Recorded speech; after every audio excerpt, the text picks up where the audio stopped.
Welcome into this edition of the Red Sox Rundown. I am your host, Jack, and as you can see, I'm in a different setup. That is because I am in Boston right now, about to head to Fenway Park, but I had to get a video out for you guys today before that happened. Today, we have new Jarren Duran trade rumors, which we're going to talk about, and then we're going to recap the Red Sox absolute blowout of the Toronto Blue Jays. But before we do that, I want to get the pulse of the nation on this specific topic, Jarren Duran, okay?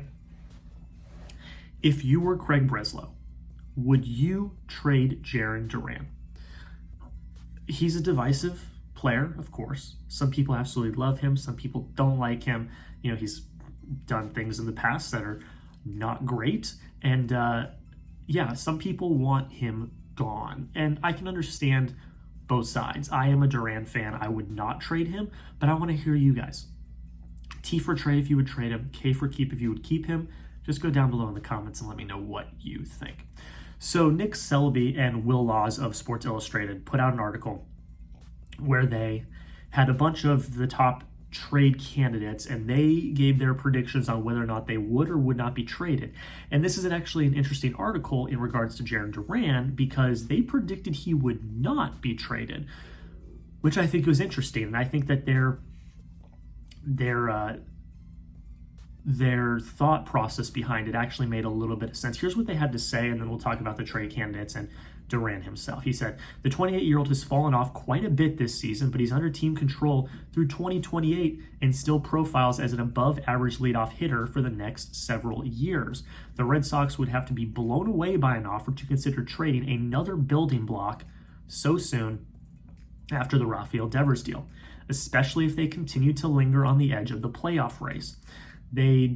Though they do possess a surplus of outfielders, and Duran has been the name most frequently popping up in rumors. The destinations that they named were, of course, the San Diego Padres, who will continue to be linked to him until the end of time, the Braves, the Royals, the Dodgers, the Phillies, and the Guardians. So I actually understand what they are saying here, and it actually does make a lot of sense. And I mentioned this probably a week or so ago in one of the videos when we were talking about Duran. You just traded away one of Alex Cora's guys. And what I mean by that is one of the people that Cora, a confidant of Cora, if that makes sense. Rafael Devers and Cora had a very strong connection and very strong relationship. And from all accounts, Cora was on board, was like, we got to do what the front office wants us to do. We'll listen to the front office. Great. If there is synergy there, if they agree with each other, great. Awesome. That's great to hear.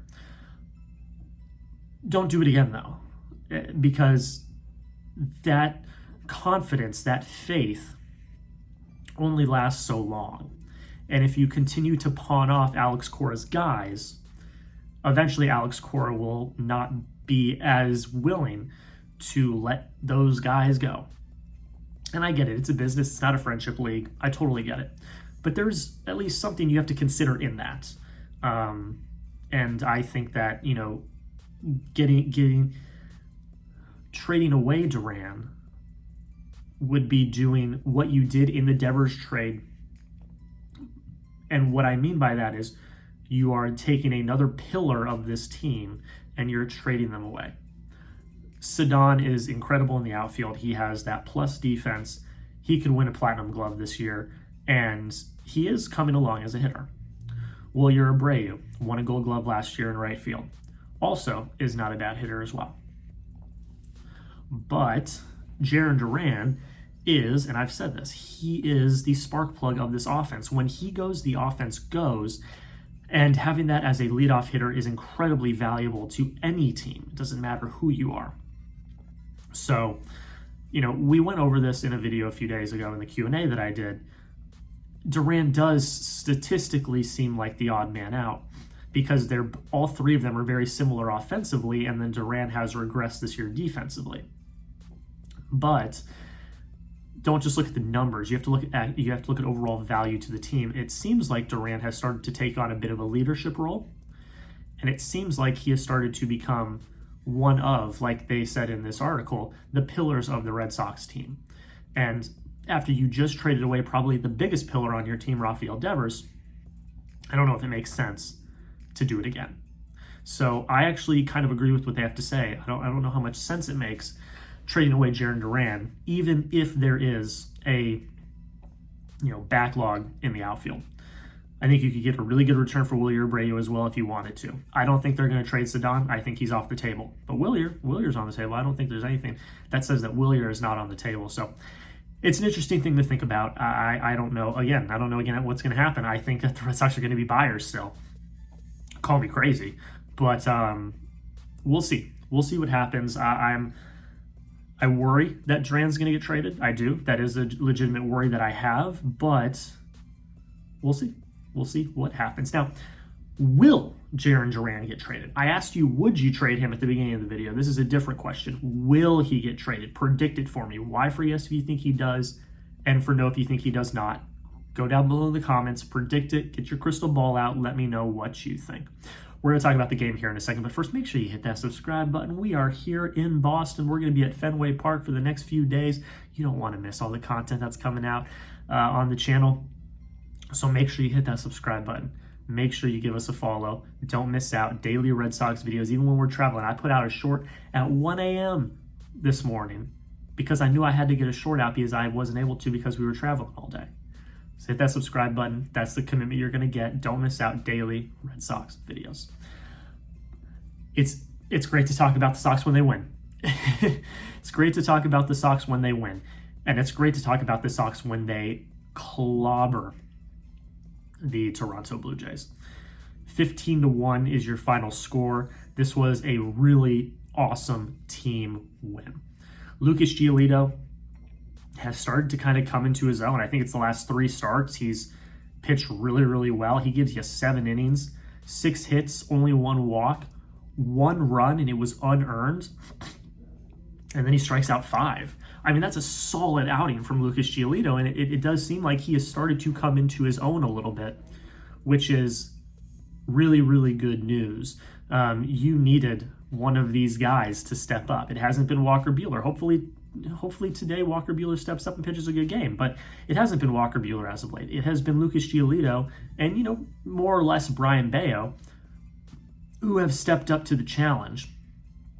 And that's good to see because you need it. You're not going to be a playoff team if your rotation all has guys with 4, 5, 6 ERAs. It's just not going to happen. So for Giolito to come around and kind of find his own is very good to see for this team going forward because you desperately, desperately needed it. You needed it. Chris Murphy gets activated from the IL, which was great to see, although Luis Guerrero goes on the IL, which is sad to say the least, but Chris Murphy gives you the last 2 innings. 2 innings, 2 walks, 2 Ks, clean 2 innings and saves your bullpen, which was really needed. So that was a great thing to see. You bring in a fresh arm in Murphy. He finishes out the game. You don't have to use any of your other bullpen arms. That was all a positive. I don't even know where to start offensively. You put up 15 runs. You have 18 hits, 6 walks. You only strike out 7 times. Wilyer Abreu got it going with a 3-run home run in the bottom of the first. Ceddanne Rafaela homers. Romy Gonzalez homers. I mean, it was just a freaking party, man. Everyone was scoring. Everyone was getting hits. The only person that didn't get a hit today was Jarren Duran, but he walked twice, so he was on base. Nate Eaton came in and pitched it. He didn't get a hit, but everyone else had a multi-hit game. When's the last time you could say that? Roman Anthony went 3 for 6. He looked really good. He was hitting the ball hard. Abraham Toro went 2 for 3 with 2 walks. That's a great day for him. Carlos Narvaez went 2 for 5. It's a good day for him. Wilyer Abreu, 2 for 6 with the home run. Great day for him. Trevor Story went 2 for 3 with a walk. That's a really good day for him as well. Romy Gonzalez, 3 for 5 with the home run. Nick Sogard, 2 for 3. Ceddanne Rafaela, 2 for 5 with the home run. I've said it time and time again with this team. You cannot rely on the home run ball. You have to take an approach of hitting line drives and moving runners. And from everything I heard, and I listened to a majority of this game, the radio broadcast from the airport, a majority of what I heard was their approach is completely different than it was the day before, which is good because the approach the day before was horrible. And the approach was more hitting line drives, moving runners over than hitting home runs. And that's what I like to see, because when you're focusing on hitting home runs, eventually you will have the power and the lift to hit out a home run. Sorry, when you're focused on hitting line drives, I mean, you will eventually get the power and the lift to hit a home run. That should not be your focus. Your focus should be scoring runs. And I get it that home runs are the easiest and quickest way to score runs, but home runs in the grand scheme are rare. They're rare. It's much more likely that you hit a leadoff double, you move the guy over and you hit a sac fly. Like, yeah, it's harder to score the run, but it's more common. So I think if the Red Sox continue with this approach of hitting line drives and moving runners over, you're going to score more runs.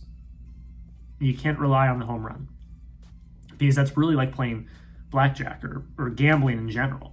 You're gambling that someone's going to get a hold of a ball and put it over the fence. You can't guarantee that. If you got a good approach at the plate and you play good situational fundamental baseball, you can almost guarantee you're probably going to get a few runs across the board. So I really liked what I heard from the approach last night, and I think that if they can continue that, this lineup is capable of hitting the ball, and they're capable of scoring runs. I mean, we saw it yesterday. Is it the ideal lineup? Absolutely not. Would we like to have Bregman back? Of course. But with what you got, you can still score runs. They showed it. So hopefully they're building on this, they're learning from this, and they're continuing to put together good at-bats at the plate. All right, you guys let me know, and then we're going to get out of here. Do the Red Sox win this series today? Yes or no? Comment yes or no down below in the comments. Hopefully I bring a little luck and a little juice to the team today. I hope they win. I mean, if they lose, I'm going to be pissed. But do they win? Yes or no? Let me know in the comments. And again, make sure you subscribe. We are here on site in Boston. It's going to be absolutely great. We're going to be here for 3 games while we're here. Don't miss out on the coverage. It's going to be a lot of fun. Got a lot of stuff coming. So don't miss out. Hit that subscribe button. Until next time, go Sox.